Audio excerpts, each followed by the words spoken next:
So we are Thrive Smart Systems, and we want to share the story of how this device has begun to revolutionize the irrigation industry. So it all started by talking with Greg, the father of one of our team members, and we asked him about the problems with his sprinkling system. He said what frustrates him most is how the sprinklers over and underwater his lawn, which wastes water and causes swampy areas in his lawn and dead areas. So we took this hypothesized pain and decided to figure out if this was a problem for more homeowners besides Greg. So we did a survey of over 51 homeowners asking them, across 7 states, asking them about their sprinkler problems. And we found that 52% of them came back saying that over and underwatering of their lawn was an issue to them. And 89% of those considered water conservation their number one priority when looking to upgrade their current system. So based on this test, we figured we should learn more about water conservationists. So we added them to the customer list and decided to attend the Water Now Summit in Salt Lake City, Utah, with the goal of talking to water conservationists about water usage.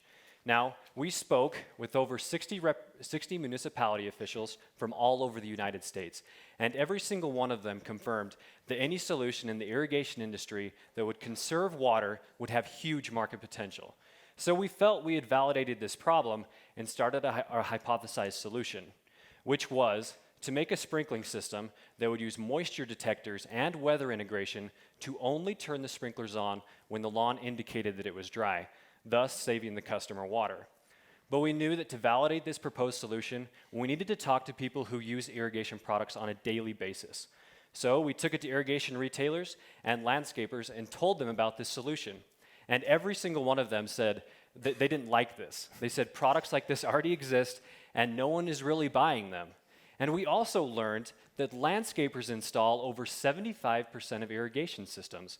So that means who we thought were our customers, the homeowners and the conservationists, are not the ones with the purchasing power. So even though this seemed like a failed attempt, we had learned a very valuable lesson, and that is that your users are not always your customers. So in 3 months and after spending $400, we had completely invalidated our proposed solution. So we knew we needed to pivot. So we decided to go talk to our real customers, the landscapers. Now the first landscaper we spoke to was Adam, and he said the biggest problem with sprinkling systems is the wire that goes from your control box to your valves. And he said that even the most advanced sprinkling systems on the market are still using wire. That means that if a wire gets cut or is shorted, which happens frequently, someone has to trench through dirt and concrete to replace the wire or fix the short. So we took his complaints about wiring and nailed them down to 3 main problems: wire cost, wire installation, and wire maintenance. And after some research, we found that over $200 million is spent annually in the United States alone trying to solve irrigation wire problems. So we needed to talk to more landscapers about this, not just Adam. So we attended the mid-year conference in St. George, Utah, and personally interviewed over 30 professional landscapers, and every single one of them echoed the same things that Adam had said about wire problems. So in 5 days, and after spending absolutely nothing, we had discovered and validated a problem and figured out who our customers really are. So we knew that to have a value in our solution, we knew we needed to eliminate all wire. And we proposed that we could sell to landscapers through online sales. And our initial proposed solution was to have a sprinkling system that would use a wireless valve beneath every sprinkler head and communicate wirelessly to a control box. So an existing system would get rid of your wiring and your valves, and our new system would look like this, with a wireless valve beneath every sprinkler head communicating wirelessly to the control box. But we knew that because we were getting rid of wire, we needed to generate power somewhere else for the valves. And so after weeks of brainstorming, we decided to harness power through local water flow in the pipes by using a turbine that would recharge a battery when the sprinklers were on. Now, we got really excited about this solution until we went back to the canvas and did a cost structure. And after cost analysis, we realized it would be way too expensive to have a wireless valve beneath every single sprinkler head, thus invalidating our solution. So we knew we had to go back to the drawing board and determine a solution for this, and that's when we had a huge breakthrough. The breakthrough revolved around realizing that all your valves are located next to each other in a valve box like the one that you see here. And we realized, what if we had one device that would retrofit to your current valves, and all your valves would just plug into it? Now you'd only need 1, maybe 2 devices per property as opposed to 30 or 40. We also, to cut costs, we would get rid of the control panel completely and just retrofit to the control panel already there. And any wires that you would plug into it would be converted to a wireless signal. Now, when we changed our solution to this, suddenly our costs were such that we were competing with the raw wire that this was displacing. This was great, but now we had a new unvalidated solution that had its own market and technology risks. We decided to tackle the market risk first because we didn't want to build something that nobody wanted. So to test the market, we interviewed landscapers about our solution idea.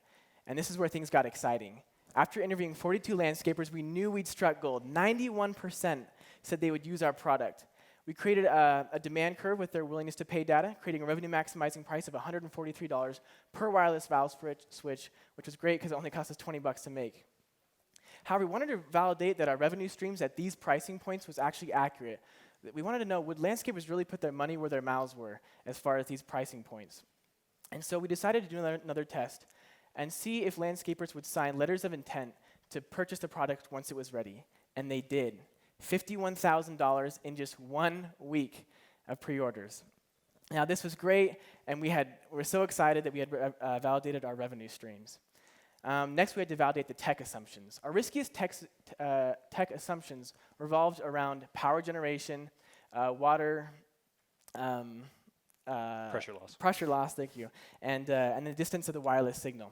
So to test this, we designed and redesigned over 10 iterations before we proved the technology worked with our prototype. This took us just 5 weeks and $300. Now we were excited about our new prototype and wanted to take this to more customers to get more solution validation.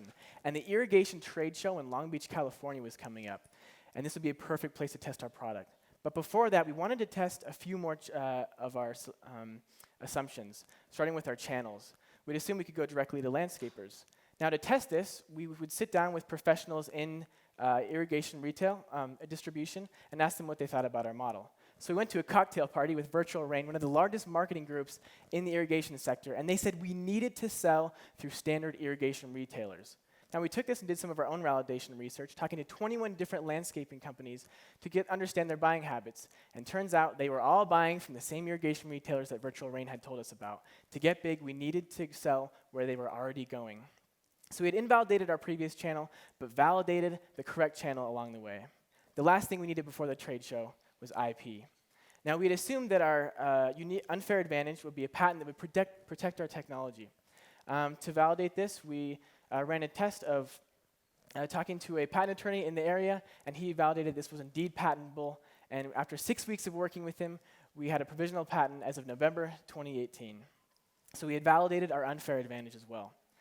Now it's finally time for the Irrigation Trade Show, the largest irrigation trade show in the world. And we were blown away. Despite having a dinky little booth in the back corner, we were approached by Rainbird, Orbit, and Toro, the Microsofts and Apples of the irrigation industry, all wanting to talk about either acquisition or a partnership. We're still in discussion with Rainbird today, which is the largest of these three. So all this was great. We had more validation from hundreds of other landscapers saying things like, oh, I could use this a few times a week. People have been asking when a wireless valve will be available. There's nothing like in this market. Or my favorite from an Israeli CEO, this is sharp like knife. So we considered our solution validated with that last phrase. Well, this wasn't all that came from the trade show. We also got connected with a company in the agriculture space. And they said farmers have to wire their valves over hundreds of acres of land. And they felt this pain on an even deeper level. So we were excited to add them to our customer segment that we would explore more in the future. So with all this validation and after some competition winnings, we were approached by many angel investors. One even offered to fly us out on their private jet to Washington to install our system and talk about investment. One venture capital firm wants to invest. And they also know Mark Cuban and can potentially get us in a Shark Tank if we wanted to do so. So this is all great, but we are not done using the Lean Canvas model. We still have some key metrics that we are planning to validate within the next few months, including our customer retention and product lifetime. This will be done through a series of tests, including a beta test that's scheduled to launch August of this year, and our version 1 product, which will be officially launched in spring of 2020. Now, by using the Lean Canvas model, we were able to discover a really big pain, form a unique solution that our customers can't wait to get their hands on, and create a product that will revolutionize an entire industry. Thank you.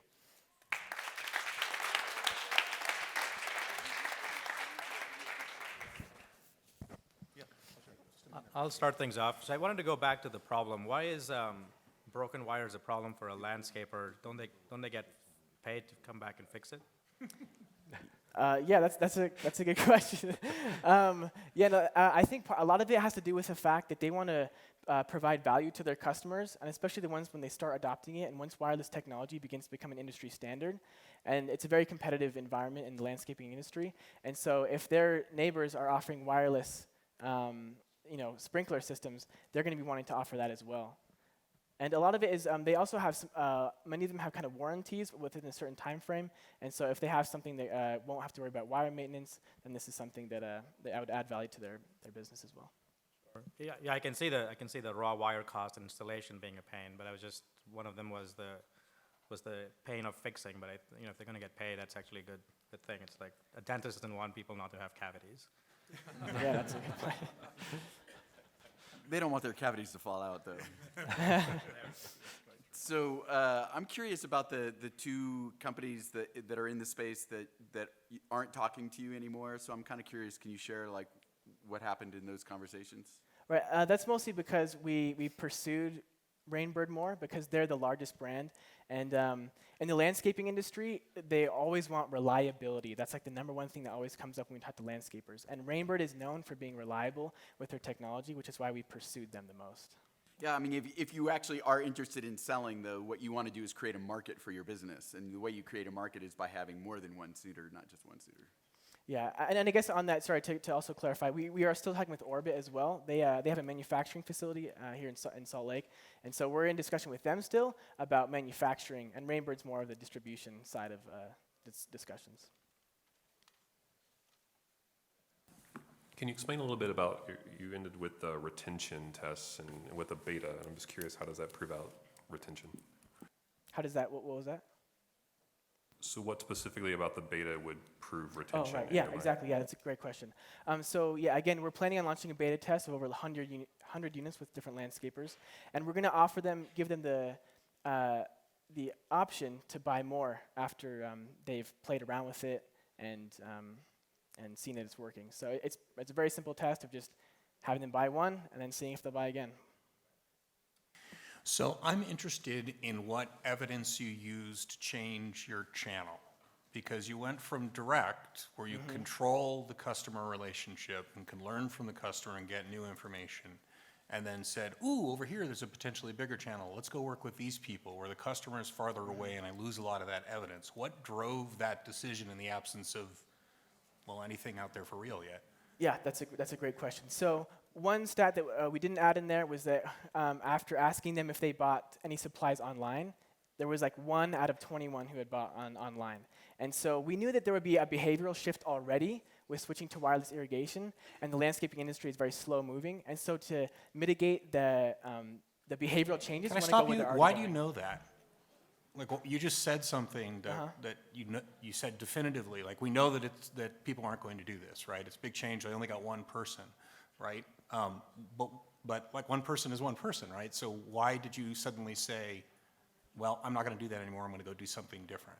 Well, what evidence did you have to support that decision? Yeah, I suppose that was an underlying assumption that we just had from talking to them, and we had just assumed that if they're already going to this location to buy all these other supplies and they don't buy anything online, the transition would be easier if it was where they were already going. Yeah, but just to be clear, you didn't try selling it online. That was just That's assumed. correct. We did Okay. not. Okay. Thank you. All right. I think that's it. Cool. Thank you. Thank you, Thrive.